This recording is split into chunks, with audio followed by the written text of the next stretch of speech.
பெண்ணகரம் தொகுதியில் போட்டியிடும் பாமகவின் முதலமைச்சர் வேட்பாளர் அன்புமணி ராமதாஸ் நம்மிடையே இருக்காரு. இப்ப இது தேர்தல் வாக்குப்பதிவு தொடர்பாக சில கேள்விகள் கேட்போம் சார். இப்ப காலையிலிருந்து வாக்குப்பதிவு வந்து விறுவிறுப்பா நடந்துட்டு இருக்குது. இப்ப மழை பெஞ்சதுனால வந்து மந்தமாயிருக்கு. இந்த இதுல வந்து உங்களுடைய வெற்றி வாய்ப்பு எப்படி இருக்கு?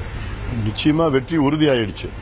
காரணம், காலையிலிருந்து வர செய்திகள் எல்லாம் தமிழ்நாட்டில் உள்ள அத்துணை இளைஞர்களும் ஆர்வமாக காலையிலே சென்று வாக்குப்பதிவு செஞ்சிருக்கிறார்கள். அதில் அவர்கிட்ட பேசுற நேரத்தில் பார்த்தா நிச்சயமா எங்களுக்கு திமுக நாங்கள் வாக்களிக்கல, அன்புமணிக்கு நாங்கள் வாக்களிச்சிருக்கிறோம், ஒரு மாற்றம் வேணும் எங்களுக்கு. அந்த மனநிலையில் மக்கள் அதிக ஆர்வம், அதிகமா இளைஞர்களும் பெண்களும் அதிக ஆர்வமா வாக்களிச்சிட்டு இருக்காங்க. அந்த வகையில் உறுதியாக நாங்கள் வெற்றி பெற போறோம். வர மிகச்சிறந்த, அதாவது வர செய்திகள் எல்லாம் ரொம்ப எங்களுக்கு சாதகமான வர செய்திகள் வந்துட்டு இருக்கு. கண்டிப்பா மழை பெஞ்சுக்கிட்டே இருந்தாலுமே கூட மழையும் பொருட்படுத்தாம இளைஞர்களும் அதாவது புதிய வாக்காளர்களான இளைஞர்களும் இளைஞர்களும் வந்து ஆர்வத்தோட வந்துட்டு வாக்களிச்சிட்டு இருக்காங்க. இது எப்படி நீங்க பாக்குறீங்க? இதுதான் எங்களுக்கு சாதகமான ஒரு மாற்றம். அது இந்த தமிழ்நாட்டில் உள்ள இளைஞர்கள் பெண்கள் எல்லாம் எங்களுக்கு 50 ஆண்டு காலம் இந்த ரெண்டு கட்சி ஆட்சி வேண்டாம், எங்களுக்கு மாற்றம் வேண்டும், புதுமை வேண்டும், அந்த புதுமை அன்புமணியால் கொடுக்க முடியும், அந்த நம்பிக்கை அவங்களுக்கு இருக்கிறதுனாலதான் இன்னைக்கு அதிகமா மழையை மீறி வந்து ஆர்வமா வாக்குப்பதிவு செஞ்சுட்டு இருக்காங்க, வாக்களிச்சிட்டு இருக்காங்க. அது எங்களுக்கு வர மிக சிறந்த செய்திகள் வந்துட்டு இருக்கு. நல்ல இங்க இந்த பகுதி மட்டுமல்ல, தமிழ்நாடு முழுவதும் வர செய்திகள் எங்களுக்கு சாதகமாக இருக்கு. தமிழக அளவில் வந்து இப்போ வரைக்கும் நடந்துராத வகையில அரவக்குறிச்சியிலையும் தஞ்சாவூர்லயும் வந்து இப்ப தேர்தலை வந்து நிறுத்தி வச்சிருக்காங்க. இதை பத்தி உங்களுக்கு? அதாவது இப்ப தேர்தல் ஆணையம் என்ன சொல்றாங்கன்னா, அரவாக்குறிச்சியும் தஞ்சாவூர்ல மட்டும் தான் பணம் கொடுத்தான்னு சொல்றாங்களா? 234 தொகுதியிலும் பணம் கொடுத்திருக்காங்க, ரெண்டு கட்சியும் கொடுத்திருக்கு. அது எல்லாத்துக்கும் தெரியும், உலகத்துக்கே தெரியும். ஏன் 2 தொகுதியில மட்டும்தான் நிறுத்தி வைக்கணும் தேர்தலில்? ஏன் அரவாக்குறிச்சியில் 5000 கொடுத்தனால நிறுத்தி வச்சுட்டாங்களா? ஏன் பெண்ணாகரில் 500 ரூபா கொடுத்திருக்காங்களே? திமுக 500 ரூபா, அண்ணா திமுக 1000 ரூபா கொடுத்திருக்காங்க. ஏன் குளத்தூர் தொகுதியில் கொடுத்திருக்காங்க 5000 ஒரு குடும்பத்துக்கு கொடுத்திருக்காங்க, திருவாரூர்ல கொடுத்திருக்காங்க, ஆர்கே கண்டையில் கொடுத்திருக்காங்க. அங்கேயே நிறுத்த வேண்டியதானே? ஏன் அங்க அரவாக்குறிச்சியில் மட்டும் என்ன 5000 ரூபாய் வேற 500 ரூபாய் வேற? எல்லாம் பணம் தான், எல்லாம் லஞ்சம் தான். அதனால இதை நேற்று ஒரு கோரிக்கை வச்சிருந்தோம்.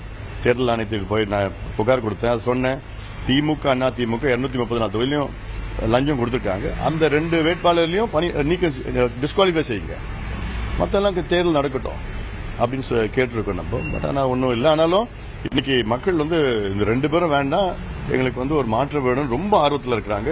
அது நான் நிறைய பார்த்துட்டு போறோம். எனக்கு வர செய்திகள் தொலைபேசியில், அவன் மின்னஞ்சல் மூலம் வர செய்திகள்லாம் ரொம்ப ஆர்வமா இளைஞர்கள் தமிழ்நாட்டில் ஒரு மிகப்பெரிய மாற்றத்தை கொடுக்க தயாராயிட்டாங்க. இப்போ காலையிலிருந்து மழை பெஞ்சு கண்டினியூஸா பெஞ்சிட்டு இருக்கு.